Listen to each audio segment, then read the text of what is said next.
दोस्तों आज 21वीं सदी में भी हम लोग पढ़ाई को जिस हिसाब से इग्नोर करते हैं वो हमेशा से ऐसा नहीं था।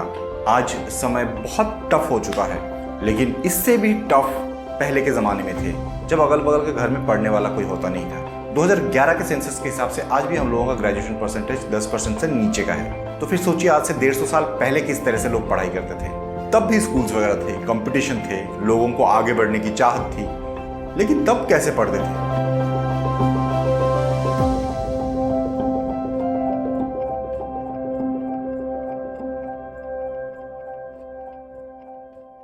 हेलो एवरीवन, मेरा नाम है अबू हुसैन और आज मैं आप लोगों को एक बहुत खूबसूरत सी कहानी बताने वाला हूं जिसे सुनने के बाद पढ़ाई के प्रति आप लोगों का नजरिया ही बदल जाएगा।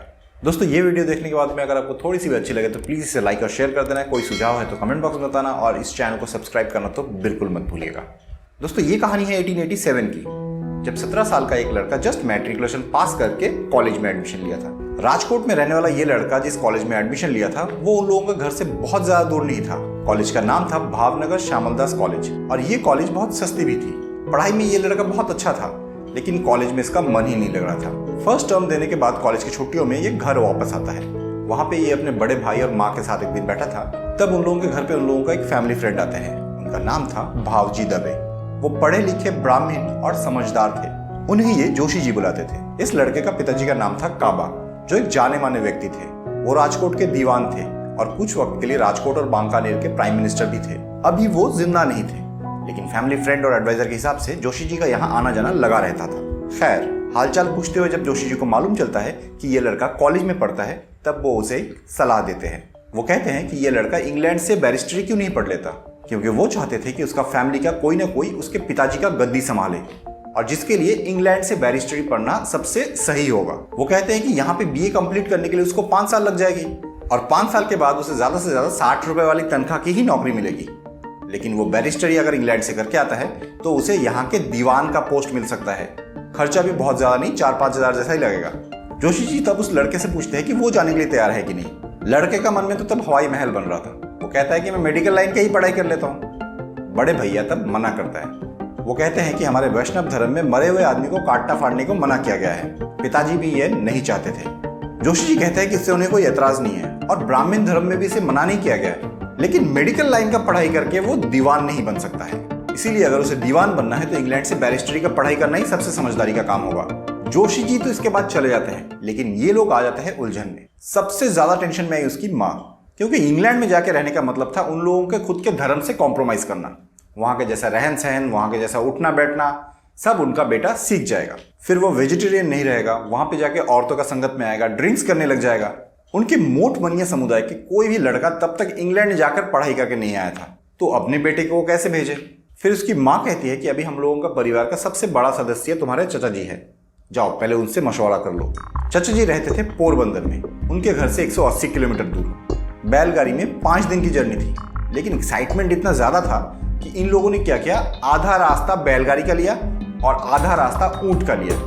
जाकर पहुंचा चाचा जी के पास। सारा कुछ सुनने के बाद चाचा जी कहते हैं कि अभी मेरी उम्र हो चुकी है और मैं तीर्थ यात्रा पे निकलने वाला हूँ। ऐसे में मैं तुम्हें इंग्लैंड जाने की अनुमति कैसे दे दूँ, वो भी समंदर के पार। लेकिन फिर भी मैं तुम्हारे रास्ते का अड़चन नहीं बनना चाहता। अगर तुम्हारी माँ इसके लिए तुम्हें परमिशन दे दे तो मुझे कोई एतराज नहीं है। ये दोनों भाई पोरबंदर के एग्जीक्यूटिव मिस्टर लेले से मिलना चाहते थे। उसके लिए चाचा जी से सिफारिश मांगे, लेकिन चाचा जी ने इन्हें सिफारिश तो नहीं दिए, लेकिन मिस्टर लेले से मिलने से मना भी नहीं किए। मिस्टर लेले इनके परिवार को जानते थे और बहुत अच्छे विचार रखते थे इनके लिए। इसने बहुत तैयारियां किया था मिस्टर लेले से मिलने के लिए, लेकिन मिस्टर लेले के पास जैसे ही पहुंचा वो सिर्फ एक लाइन बोले उनको कि जाओ पहले बीए पास करके आओ, फिर आना मेरे से कोई हेल्प लेने के लिए। ये लोग फिर राजकोट रिटर्न हो जाते हैं और आकर देखता है कि इसकी माँ और टेंशन में आ चुकी है। इसने इसकी माँ को 3 वचन दिए कि वहां पहुंचकर ये लड़की शराब और मांस से दूरी बनाकर रखेगा। इसकी माँ फिर एक स्वामी जी को बुलाते हैं वहां पर और वो भी इससे 3 वचन लेते हैं कि वो इन चीजों से दूरी बनाकर रखेगा। फिर उसे परमिशन दे दिया गया। ये कहानी है 1888 की और इस लड़के की शादी इससे 4-5 साल पहले ही हो चुकी थी और अब तक ये लड़का 18 साल का हो चुका था। पढ़ाई के लिए इसने अपनी बीवी के ज्वेलरीज भी बेचने का सोचा था। तो जब इसे परमिशन मिल गई तो ये अपनी माँ और बीवी को छोड़कर बंबई के लिए रवाना हो गया। बंबई पहुंच के इसकी मुश्किलें और बढ़ गई। बंबई में भैया ने इसे कुछ रिश्तेदारों के पास छोड़कर ड्यूटी ज्वाइन करने के लिए राजकोट वापस आ गए। वापस आने से पहले उसके कुछ दोस्तों को भी जरूरत पड़ने पर इसकी हेल्प करने के लिए कहकर आए थे। बंबई में इसे सुनने को मिला कि जून जुलाई के महीने में हिंद महासागर बहुत उथल पुथल हो जाता है, तो उस टाइम में वहां जाना खतरे से खाली नहीं है और इसे रुकना था नवंबर के महीने तक। इसी बीच एक बहुत बड़ी आपदा आन पड़ी। इनके जो मोठ बनिया के समुदाय थे उन लोगों को इसके इंग्लैंड जाने के बारे में सुनाई दिया। उन लोगों ने एक मीटिंग बुलाई। उस मीटिंग में बाकायदा इसे बुलाया गया और सांप, भूत और अंधेरा से डरने वाला ये लड़का उस मीटिंग में निडर होकर पहुंचा। वहां पर उसे बहुत कुछ सुनाया गया कि हम लोगों के वैष्णव धर्म में इंग्लैंड जाकर पढ़ाई करने की अनुमति नहीं है। और इसने भी बहुत बहादुरी के साथ जवाब दिया कि हम लोगों का फैमिली फ्रेंड जो ब्राह्मण है और बहुत उच्च विचार रखते हैं, उन्होंने इसे ये सजेशन दिए थे। साथ में इसकी माँ और भाई ने भी इसे परमिशन दिए है, स्वामी जी ने दिए हैं। तो अब उनकी जाति उन्हें क्यों रोक रहा है? उस मीटिंग के जो मुखिया थे वो इनके परिवार को जानते थे और इसके पिताजी से अच्छा खासा संबंध था। वो मुखिया फिर उसके पिताजी का हवाला दिया।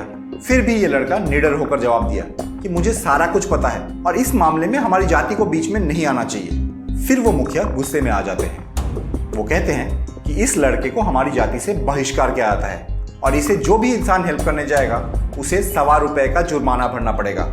ये लड़का फिर भी डरा नहीं। उस मीटिंग से आने के बाद उसने अपने भैया को तार भेज के सब कुछ कह दिया। भैया ने उसका साथ दिया और उसका साहस बढ़ाया। इसी बीच से मालूम चला कि 4 सितंबर को कोई मजूमदार नाम का बैरिस्टर इंग्लैंड जाने वाले हैं। ये वो मौका नहीं गंवाना चाहता था। कुछ फ्रेंड्स इसका साझा किया तो उन्होंने भी इसका प्रोत्साहन बढ़ाया। फिर इसने अपने जीजा जी के पास जाकर वो पैसे मांगे, लेकिन जीजा जी ने उस मीटिंग का हवाला देते हुए उसे हेल्प करने से मना कर दिया।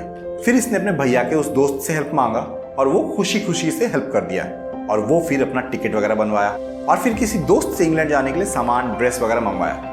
ड्रेस वगैरह में टाई, छोटे जैकेट ये सब थे।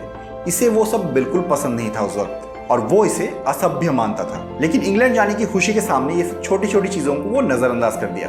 और फिर फाइनली 4 सितंबर 1888 को इंग्लैंड में बैरिस्टरी पढ़ने के लिए वो मिस्टर मजूमदार के साथ शिप में रवाना हो जाता है। दोस्तों 18 साल का उस लड़के का नाम था मोहनदास करमचंद गांधी। उसने इसी तरीके से इंग्लैंड में बैरिस्टरी पढ़ने के लिए गया था और पूरा हिंदुस्तान जानता है कि बाद में यह लड़का क्या किए थे और क्या बने थे।